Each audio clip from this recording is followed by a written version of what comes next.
I want to share a story with you. So the story is of two birds. There are two birds that are always together. They are sitting on a tree.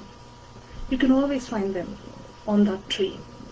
And whenever you see, the two of them will be there. So they're almost inseparable.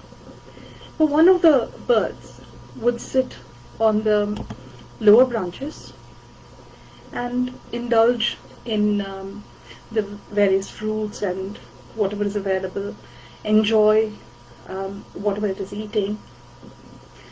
The other bird would always be on a higher branch, and this bird that is on the higher branch would have a bright hue around it.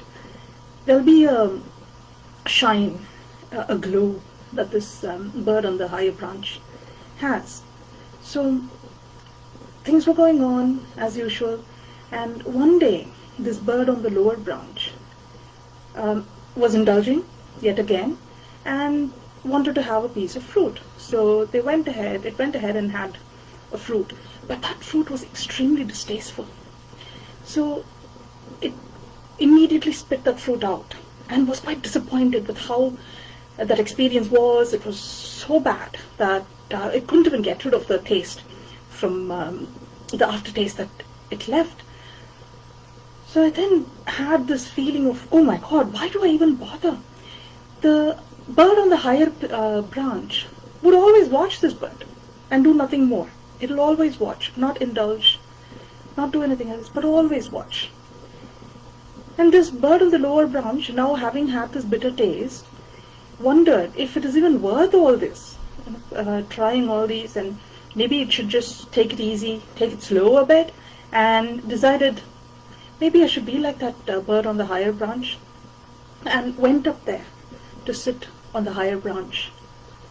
When it landed on the branch, the bird was quite surprised to see that there was no other bird.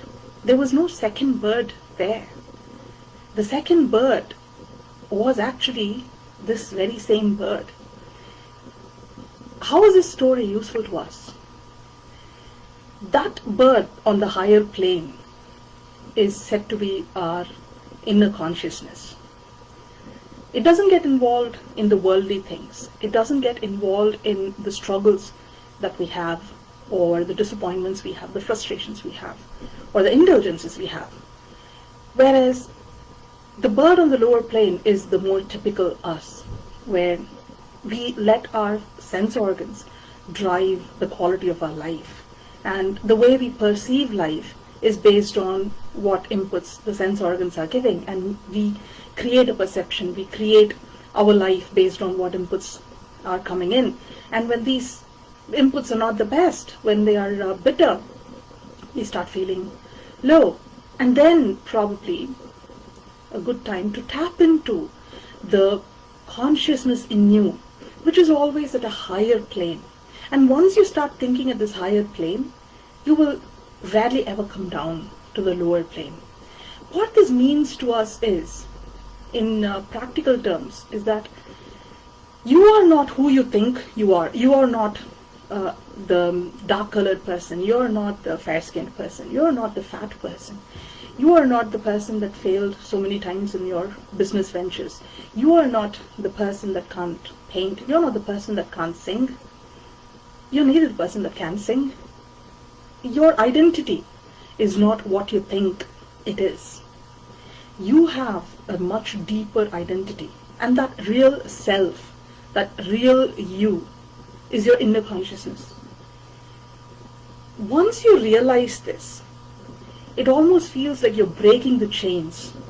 So now that you know you're not identified by your failures, the so-called failures, you're not identified by your profession, you're not identified by what you're doing, it gives you the freedom to explore.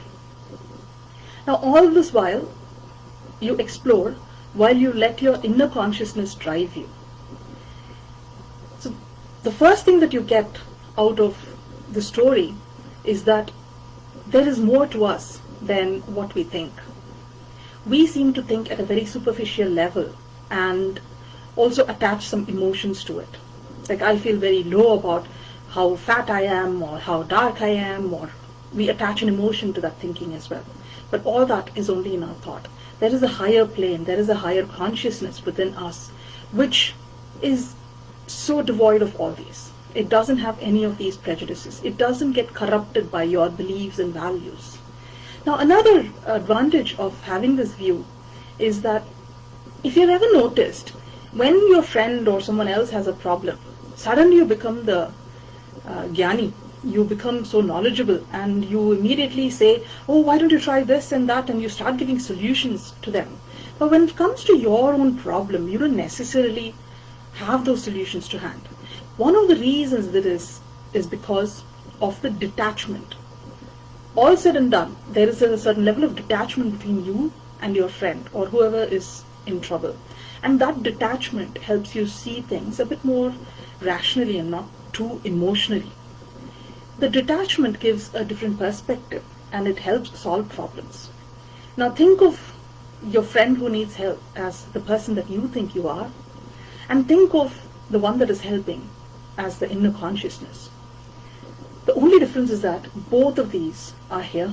The inner consciousness is right within you. You don't have to go looking for a friend or looking for a confidant who will help you.